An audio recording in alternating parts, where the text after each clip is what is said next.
I don't know what you want.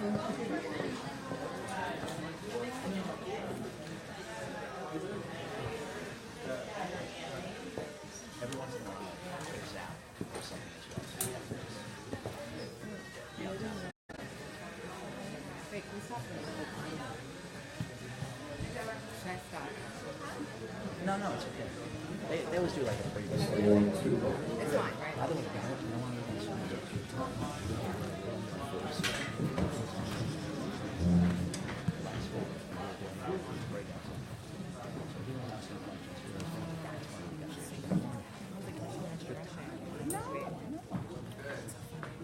Good evening, everyone.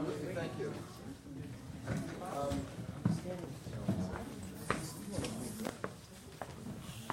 Yeah, it's people on It's a little further away. Yeah. Cool. Yeah, that's where it usually is. Sorry about that. Okay, guys, everyone, please come and gather around. We have a very special program tonight. I just want to thank Ruthie, who is setting up our Facebook Live. We're good? Awesome. Okay. We're doing this in-house tonight. We have a very wonderful program in honor of a very important day on the calendar. I was going to say on the Jewish calendar. I'm always used to saying that. But it really is an important day on the American Jewish calendar, and that is Martin Luther King Day. And we have with us this evening a very special woman who I just got to meet actually for the first time this evening, but I've heard so much about. Before I introduce her, I want to just recognize the presence of a gentleman in the back who gave me his card, but whose name I'm forgetting because I lost the card. It's Phil. Phil works for the American Israeli Public Affairs Committee. You've all heard of AIPAC. And Phil just led a mission to Israel that Leslie participated. He just spent 8 days in the Holy Land in Israel, and we're going to talk a little about that as well. And I just want to welcome Phil from AIPAC, who's joining us tonight. Thanks for being here. And thanks for the trip. It's pretty amazing. Leslie Short, our special guest, was inspired by a speech. Like many people were inspired by some of the great talks of the late and great Dr. Martin Luther King Jr. But the specific talk, The Blueprint of Your Life, I don't know how many of you have actually seen that. Has anyone actually just blogged about something that Dr. King said in that talk that I think is really relevant for the Jewish community?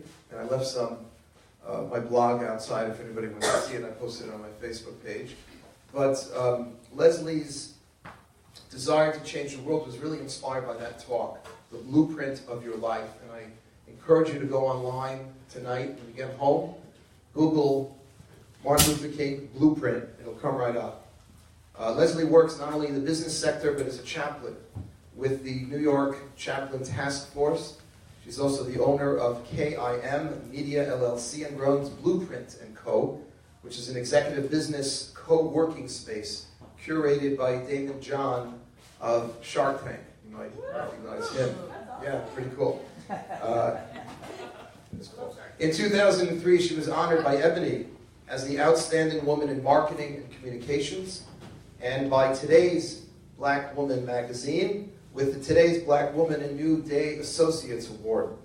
Leslie was selected as a Woman of Influence by the New York Business Journal for 2016. There's a lot more to say about this very special person that we have, who's honoring us with her presence tonight, but I'm going to get right into some questions. Let's give it up for Leslie Short.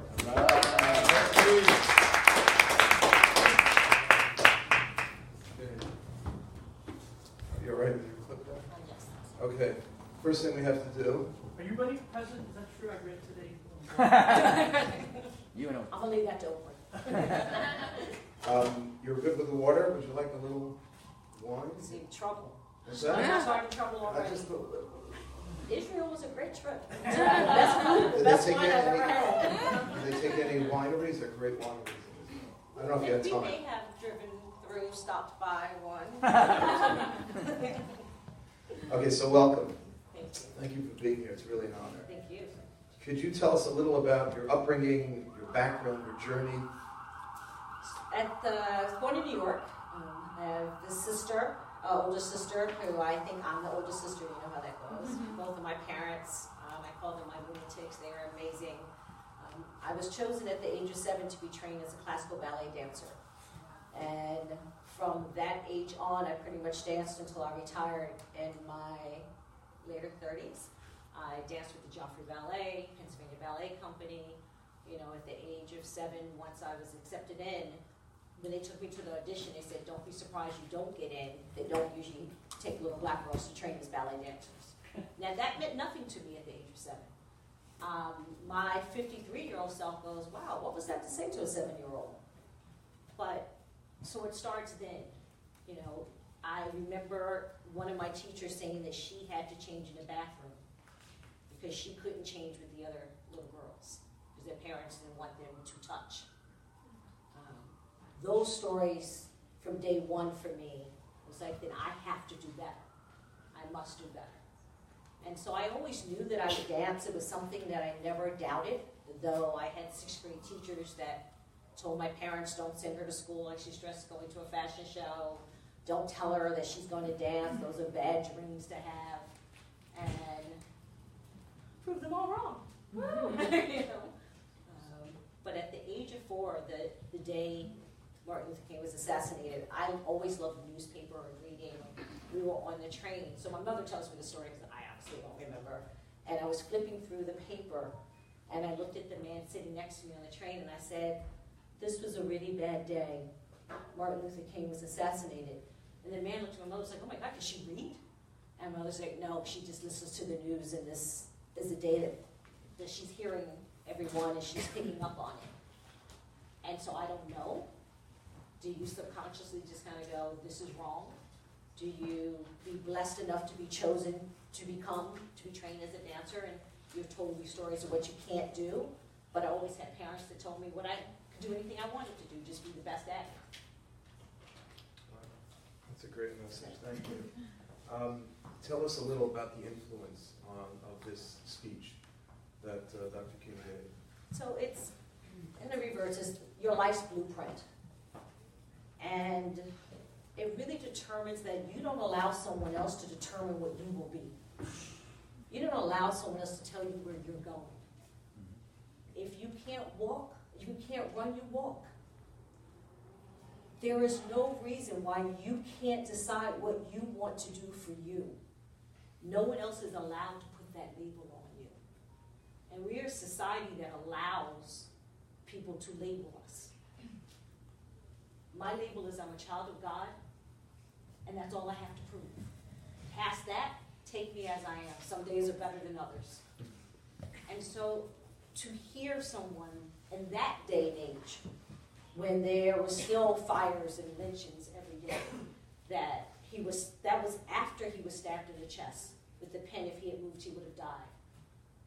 You know, all of those things, for me, makes me go, it's my responsibility every day to do better, to be better, to be of service.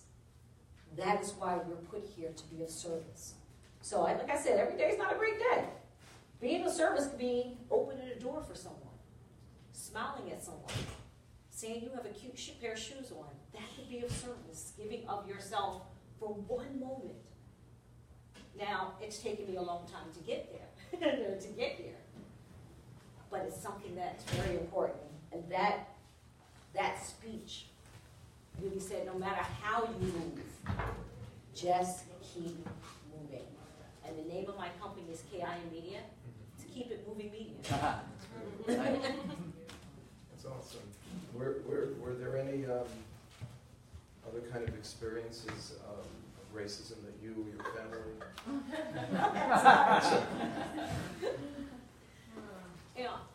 So I'll start with my family, and then I'll go into me. When I was, I think, maybe 8 or 9, my dad picked me up from ballet class, and it was a Saturday. And he was like, oh, we need to stop by the office. There's people that flew in to have a meeting with me. My father was an architect builder. And his business partner was a white gentleman, Jason, who was like my second dad. I don't remember my life without Jason. My sister and I was just speaking about that. We miss him dearly. He has since passed. So Jason was in the office, already holding the meeting because my dad had to come pick me up. My father's name is Guthrie. Could not be more southern. And so when he walked in, and I was sitting in a corner, and I remember everyone turned and looked at him, like with disgust. And I remember that clearly to this day.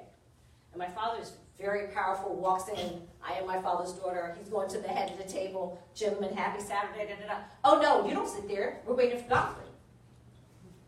And my father's like, I am Guthrie. No, the other Guthrie. Now, how many Guthries are there really going to be? Huh. And they were so disgusted that he was a black man. And I think it's because he probably didn't sound that way on the phone. So in their eyes, in their image, they were coming to do a deal with two white men. And my father said, you have two options. Do the deal and get up. I have run my business like that every single day. You have two options. You deal with me or you don't.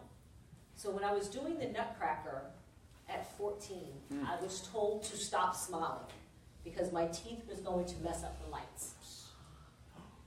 And I remember looking at her and I said, well, obviously, you never saw snow in New York because when it falls, by the time it hits the ground, it's black. And I kept going. You know, there's many stories. I lived in Europe for 10 and a half years, in Asia for 3.5 years. You know, I was called a nigger the first time in Vienna. I know the difference between nigra and nigger. And that day was pivotal because I hate writing letters.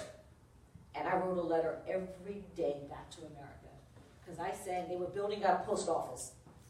And I said, if this is the first time these gentlemen have seen me, they're going to see me every day. They're going to know that this is one crazy Negro right here walking up and down the street every day down the ladder downstairs. Because I said there was kids that had water hoses on them. And this is really the story I say to myself and I visually see. There were people being chased by dogs so that I could walk down the street. And my mother's always like, your mouth is going to get you in so much trouble, stop. Just go. And I'm like, no, not just go. I will go the way that I need to go because others before me has fought for the right for me to do that. Mm-hmm. It's how I live every single day. Thank you. Let's talk a little about your trip. That's okay. Tell us a little about your first time in Israel. So this is how I sum it up. I walked the walk that Jesus walked. I prayed on the wall. I had the best food and wine I've ever had. I had bombs going off. I stood in bomb shelters. I had a woman that told me she doesn't wear lingerie because she doesn't want to be found that way. I went to kids in schools. You know, and you know, so me, I'm crazy. I'm like, girl, put your underwear on and be fancy. I want to be found. But to hear her say, I'm terrified that my regret of living in the kibbutz so close to Gaza is that my son one day will grow up and say, why did you keep me here? We were in the Knesset. We went to Palestine. And so, you know, there's so much going on in your head and your mind, and, you know, everything, everyone you meet is complicated. Every story you think you know, you formed an opinion. You haven't formed an opinion, you're just more confused with it, but you have more information to the opinion.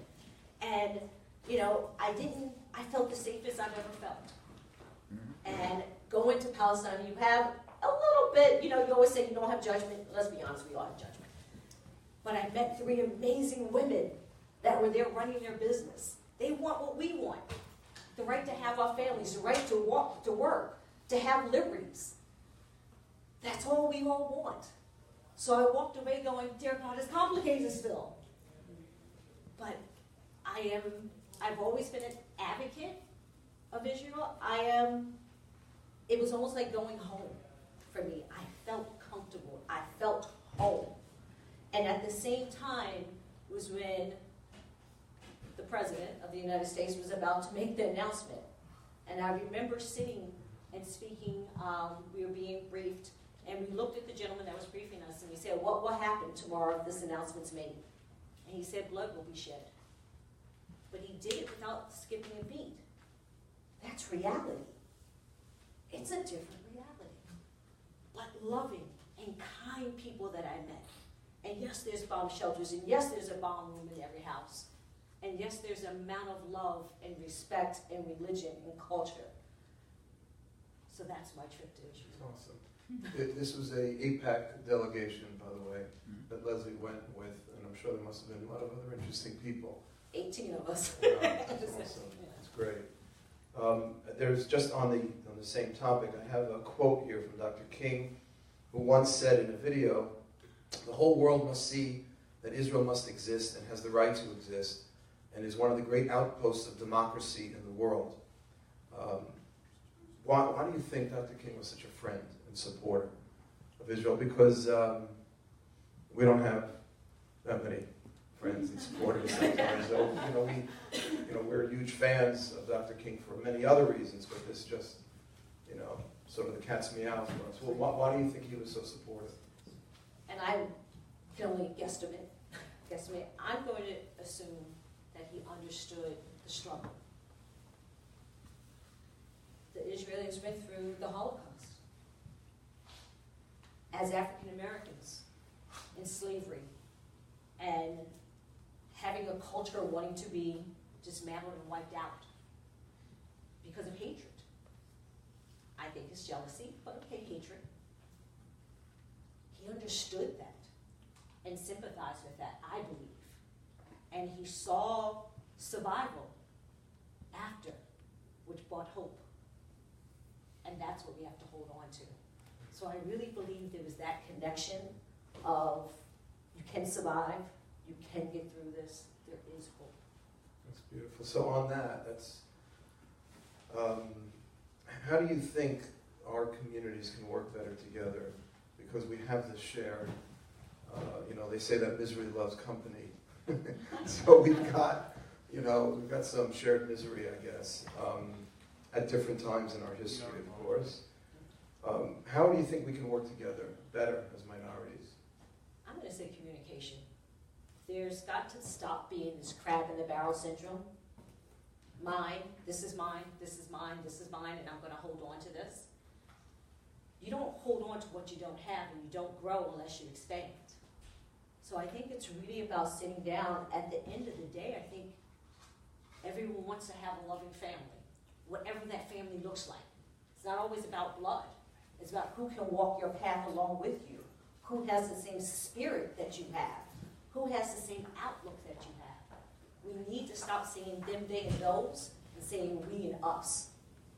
Until we can understand that that's where we need to be moving as minorities, as society, we will be where we will be at this moment, and that's very lost and confused as a society.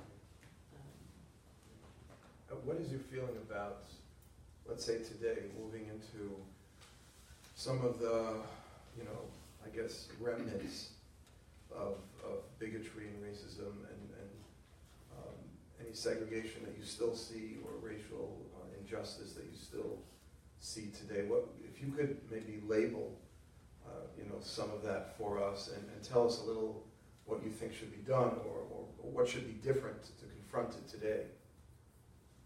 Again, I'm going to go back to communication. We are in such a society of over-communicating the wrong message or sound bites that we miss a lot of what's happening. The taking the knee wasn't about the flag. The taking the knee was about justice for those that were being treated disrespectfully, for those that were treated as not as human. That went from that to everybody disrespecting the flag. And people ran to that. Everyone says Black lives don't matter or Black lives matter. I'm someone that said all lives matter. The conversation today happens to be about Black lives matter. So we need to have those conversations of why we all matter.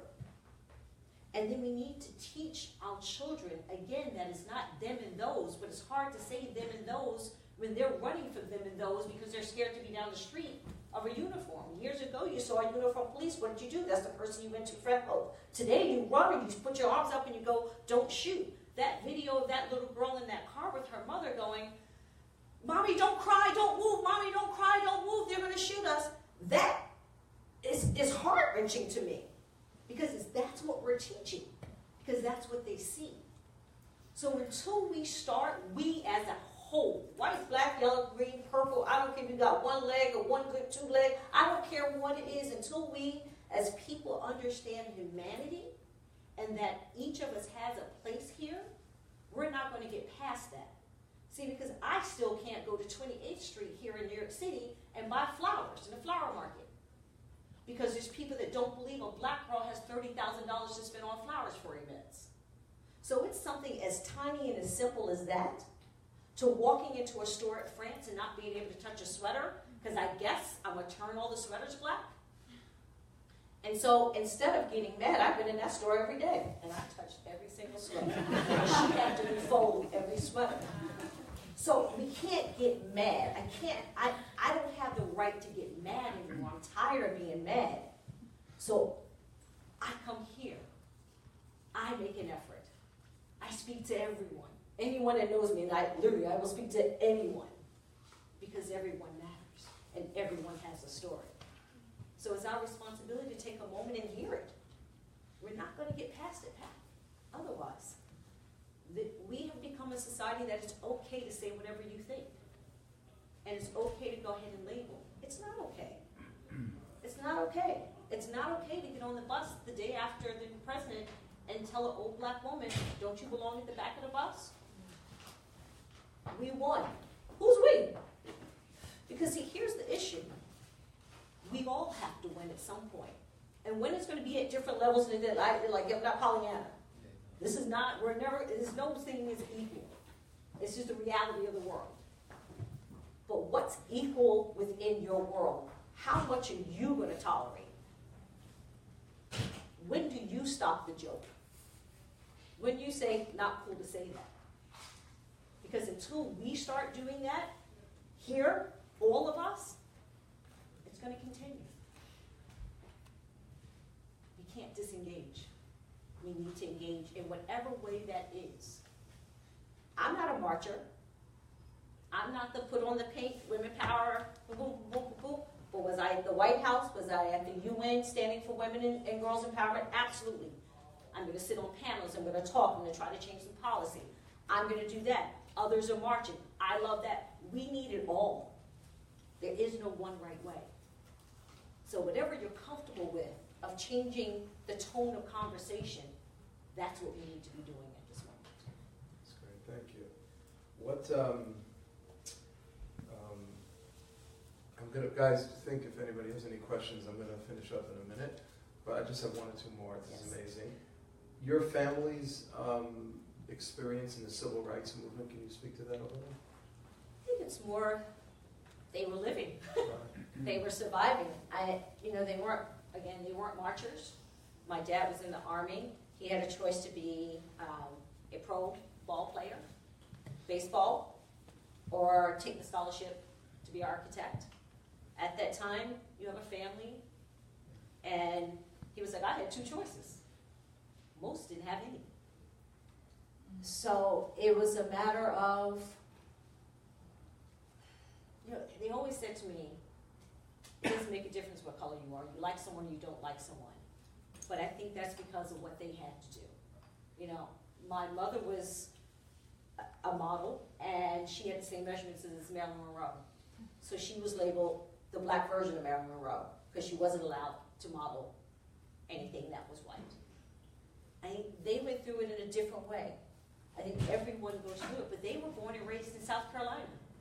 I hated going to South Carolina as a child. I hated it because I saw the cotton field, and I knew as a child it was just not right.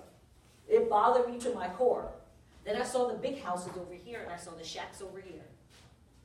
Now, I didn't know much at 6, 7, 8, but I knew that wasn't right. I did not like it. I did not like the way that they spoke to people. But on the flip side, my uncle was the first black chief of police of South Carolina, Shiro, South Carolina. And when he passed away, the entire town stopped. And when I tell you the entire town, everything shut down. They lined the streets. And when we went for food, they're like, you're the family from up north now, aren't you? And they wouldn't let us pay. Have we grown? Have we come past the civil rights? We come past it in a different way, and it's a new way, a new fight, and a new struggle. I mean, you know, it's just incredible that we're still having this conversation after this country has had a black president. When you think about it for a minute, which is incredible, whether you, you know, are an Obama fan or not an Obama fan. But what do you attribute to sort of this lingering racism that still, you know, rears its ugly head? I mean, we feel it in the Jewish community, still in certain parts of the world, probably not nearly as much here in New York as we would in other parts, because there's lots of us here. But, you know, why do you think, you know, what is it about, I guess, racism and bigotry that just, no matter how progressive or how many changes occur, that would seem to imply, like, we're done, we're finished with this, we've entered a new phase, and yet... It's never gone away. It changes. It morphs into something else. It looks a different way, it sounds a different way. But it's still there. Why would you want to be here, is how it's asked a few years ago. Are you sure you would like to be at this event? Are you sure that would be a job that you would want to do? Oh, you're the urban agency. As I walk into the room and I'm told I'm the Asian expert, as I'm the only black female in the entire room of all Asians, because that's one of my specialties when I design events. But for the one person that walked in, oh, we must be meeting with the urban agency today. No, love, it's not. So it's always been there. It's just done differently or said differently. I think when Obama became president, there was a different type of roar or cry for those that felt it was unjust. Like, again, like him or not, it wasn't about him. I truly believe it was about the color of his skin, for some. And with that, they chose, as we still see today, he's probably the most spoken about ex-president there ever was in a new presidency. Let it go, man. Run the doggone country right now. I need you to stop tweeting and run the bloody country. Stop talking about Obama. Is it because he was black? Is it because, if it walks like a duck and quacks like a duck, I'm not going to say it's a duck. I don't know.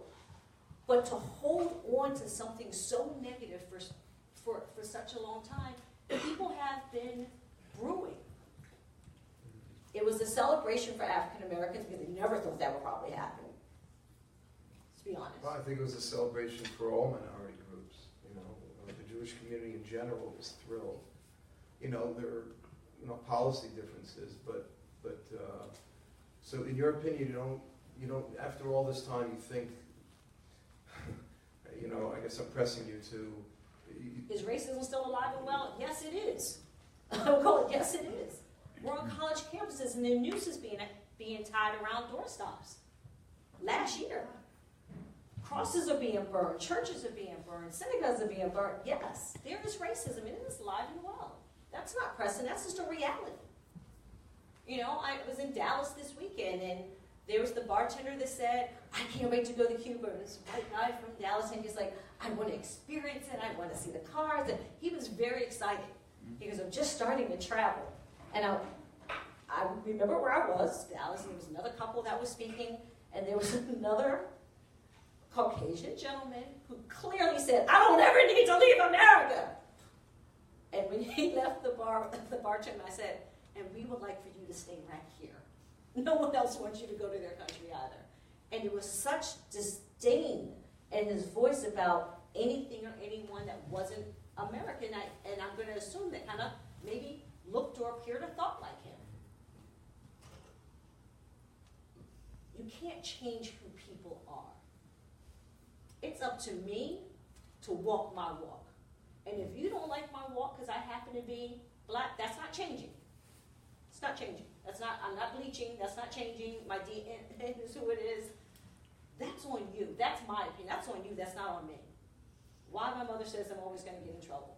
Because I will not hide my spirit because you have an issue with the color of my skin. You have to figure that out. Right, that was in his talk. Right. My last question. Any stories with any of these great world leaders that you've appeared alongside you want to share? I will share my Nelson Mandela story because we went to South Africa. I was president of marketing, advertising, and PR for Fubu, the collection, clothing line, which probably most of you are too young to know about, or you now see it coming back with the collaboration with Adidas and that type of thing. Well, we went to open a store in South Africa. And of course, the whole time you're going to South Africa, am I going to meet Nelson Mandela? And I was like, yeah, Leslie. You know? And met his grandson the first night we were there at a dinner. And unfortunately, Nelson had to leave for a business and meeting, and he didn't know when he was coming back. So long story short, we were there like 10 days or 8 days, and we get the call on the last day, and we happened to be in Soweto. And that was the time that there was denim skirts, and it had love, hate, sexy on it, and I had this cute little top, and it was like, you have 2 hours to come meet Mr. Mandela. And we were 3.5 hours away. And we looked at security, we're like, let's get in the car quick, and I'm changing in the car for the security. Don't care, because I'm going to meet Nelson Mandela. And the two owners of Fubu looked at me, and they're like, you better not cry. And I was like, I don't even know what you're talking about, because I'm going to cry. And we're going to his home. So in the back of my head, I'm going to Nelson Mandela's home. I'm meeting him, but I'm going to his home. I'm like, drive. And we get there, and we sit down, and we sit with him on the floor of his home. And he looks at us, and he goes, you come home with such pride and such respect. I was done. I was done. Because the kindness and the warmth of this man, knowing everything he's been through, I'm like, I don't know if I could be that way. How do you survive that and come out? Still liking people, wanting to help anyone. What a gift. And so that's a meeting that's also impacted my life. Everyone can be about it, everyone can open foundations, but are you walking the walk? And so that's one of my favorites. Thank you for sharing. Any questions from, please, yeah. So what do you attribute your resilience, tolerance against the stigmatization that, that you were able to accomplish so much from?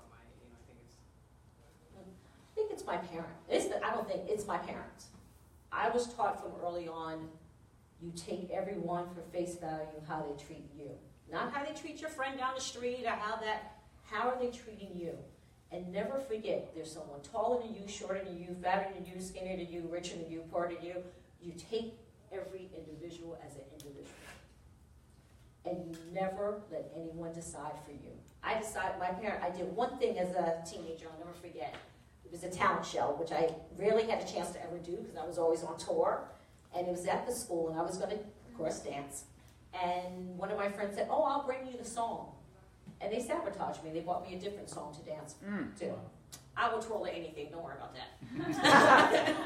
Did not mess me up. But my mother was so annoyed with me. She goes, you have everything. Why didn't you ask? It's actually wrapped under the Christmas tree for you. Just ask. So, what's the worst that can happen? Someone tells you no? That's how I live my life. Tell me no, I'm going to figure out another way. Okay. Did I answer? Good attitude.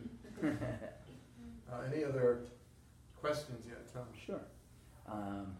Somebody who just told me that Martin was not Martin Luther King's first name originally, and changed it 5 years old from your research, which is really pretty 5 cool. or 9, somewhere in there, yes. And it's really Michael. How about that? Which is the rabbi's brothers. I'm very curious. We're in this generation, and we're at this stage, and I grew up on the west side of Manhattan, and color didn't mean anything to us except for the fact of the way that people conducted themselves and their personalities and what they earned and achieved and everything else. But if you go back in your research a couple of generations, right, to grandparents or great-grandparents, and you look and you see both the women's vote and the black vote, what was it like from the conversations you've had with people of actually being able to earn it and living during that time before the vote and after the vote? Well, here's the difference. They don't feel like they earned it. It was a God-given right. others decided that they earned it. They always knew. Because see, there was always weddings back in slave time when they said they couldn't get married. That's where jumping the broom came from. There was always gospel songs being sung with a message when they weren't allowed to sing. And they weren't. So there was no, we earned it. You just figured it out. We've been here ready to do this. Mm-hmm. And I think that's where it comes down. No one, you don't get something, they say you earn it, but as a human being, it's your right. So don't tell me you're going to give me my right back and I'm supposed to be happy about that. It's my right and I'm going to do it. And that's when I see young people, so I posted the last time we voted, and I said, if you didn't have the strength to get up this morning and vote, don't have the strength to tell me you hate the system. Because you had an option, and people have marched, protested for those things. Not to earn it, but to be given what was rightfully already theirs. Thank you. Yeah, Amanda. Hi, my name is Amanda, and one thing, on March 21st, 1965, Rabbi Abraham Heschel and Martin Luther King marched from Selma to Montgomery. And what they really believed in was Besel Elohim, this idea that we were all created in God's image. We've come a long way since the civil rights movement, but it seems as if the black community and the Jewish community are not as intertwined as they once were. What do you think we can do today to sort of bring the communities back together and put aside our differences? That's what I said before. It's communication. It's figuring out that we're not so different. We're all different in our own right, but at the end of the day, everyone's looking for the same thing: humanity, their family, good jobs, a great house to live in, an amazing box to live in, whatever that is. We're looking to be peaceful within ourselves. The problem is everyone started segregating again. I'm going to go over here, I take care of my own. I'm going to go over here, I'm going to kill my own or take care of my own. Everyone start fighting for crabs in a barrel instead of remembering we're all crabs in a barrel at some point. So some people's barrels look very different. So if we take a moment, it's conversations like this that need to happen and continue to happen. It's conversations with your generation that need to continue to happen. You know, it's truly having friends. I grew up with a Star of David around my neck and a cross because my closest friend was Jewish. I've been at Shabbat Seder since I can remember. So it was never a separation for me. And that's why I say I get very upset when sometimes I will go into churches or synagogues or when I hear the we, them, and those. That drives me nuts. It's not we, them, and those. It's we and us. And until we can figure out it's we and us to walk this walk together, we're fighting a battle that we're not going to win because we will be stronger together. Yeah, I would just add to that if I can, because we don't really communicate that much. That's the bottom line. My brother was in politics, and he was a mayor for a number of years in New Jersey, in the city of New Jersey. And during our holiday of Sukkot, we go out into these huts, and he made it part of his annual, it became like a minhag, wild, like a custom in his sukkah, to invite some of the pastors for some of the local churches, mostly black ministers. And that was like a major part of my Sukkot for years, but we don't really have anything like that sort of institutionalized. So a rabbi like myself can go through decades in the rabbinate without really having this kind of conversation. And I don't care how much people's interests are aligned. If you don't have relationships with people, if you don't actually speak to, you know, and have friendships with people from other ethnic groups, it's always going to be a problem. Many ethnic groups, many sects have, you know, certain elements of chauvinism. Sometimes it's sexual, sometimes it's cultural. But as long as there's no bloodshed and people are not getting into arguments at work, I mean, you know, there are clannish groups. There are, you know, ethnicities that are as such. Maybe we all are that way. I mean, we all think we're special and whatever superlative you want to use, but that's just, that may be true of every sect and every ethnic group, and as long as it doesn't lead to divide in person, who cares? Well, and that's, you're absolutely right. Here's the trick. Within that, though, where do you grow? And where do you share? There are people that's never left Long Island, Staten Island, Bronx, Manhattan, those sorts of things. But until you, and here in New York, I'm sorry, I don't, because sometimes we're saying out in Iowa, that, you know, they're in this little small town and no one crosses over, we all know each other. But here in New York, there's people that's never left their area. That's all that they know. But then where do you go? And where do you grow? Because you can't just say, I go to work, and, or maybe you can, no judgment, and I speak to the black girl there and the black guy there, boy, that Tyrone is funny. And they go home and they're like, no, I love Mary. Mary's my girl.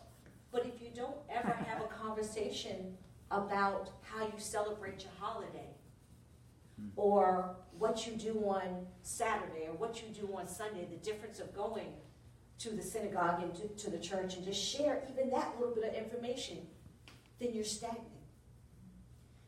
And so I love life. I love learning.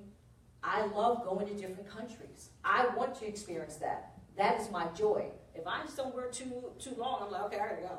I need to go see something. So your dialogue is dynamic. Dialogue is dynamic. Understanding is dynamic.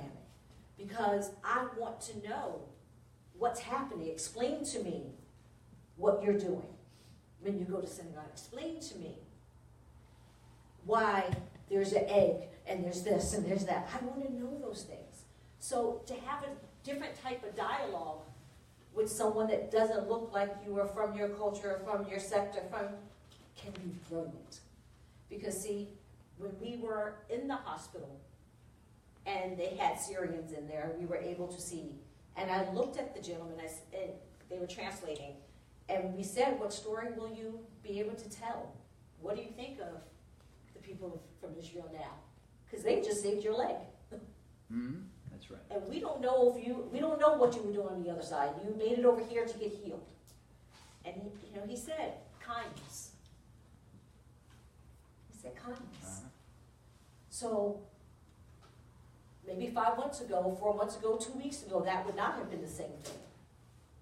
But to have someone show you kindness from somewhere that supposedly don't get along, that's what we're looking for. I've been the only black woman in the countries, not states, countries. Countries. There's the military sites, but I'm there dancing, and I'm there living. I'm getting my hair weaved by the German woman and the African woman in Japan. I'm going to figure it out. And I hear their stories, and they share them with me. That's why I can respect other cultures, because I want to know about them. And I immerse myself in them to a certain extent. Can't know about everything, can't be everything to everyone. Just make it And you're also then reliant on other people's opinions. I don't know how many of our own perceptions of other people and ethnicities are formed by the media, because we don't have our own personal experiences. That's true. So then we're, in a sense, forced to rely on other people's perspective. I just want to add also, what beautifully you just said what you said. I don't believe there's always going to be some crisis. There's always something that happens. And when you then don't have those personal relationships, and you just, like in New York City, you can live your whole life on 86th Street between Amsterdam and Columbus. And if you don't have those personal experiences, then when something does explode, and it does, then you've got to, what do you do then? You don't have anyone to talk to. All you've got are these perceptions of the other. So this is so important, and I really appreciate it. Absolutely. Can I add one more thing? When I teach my chaplain's class, I always say to everyone, If you fell into a hole, and you're down in that deep hole, and a hand reached down to help you, Right. do you ask what synagogue you go to, who's your rabbi, who's your priest, who's your this? You grab on and you let them pull you up. And 9 out of 10, when you get up, you're going to hug them. Now, you may jump back after when you realize that you're calm, but someone reached down to help you. Right. That's how we need to live. Right. Remember, there's a dark hole, and just reach down and help sometimes. That's a great way to end. Thank you so much. I really, really appreciate you being here. It's such an honor and a pleasure. Leslie's going to stick around for a few minutes.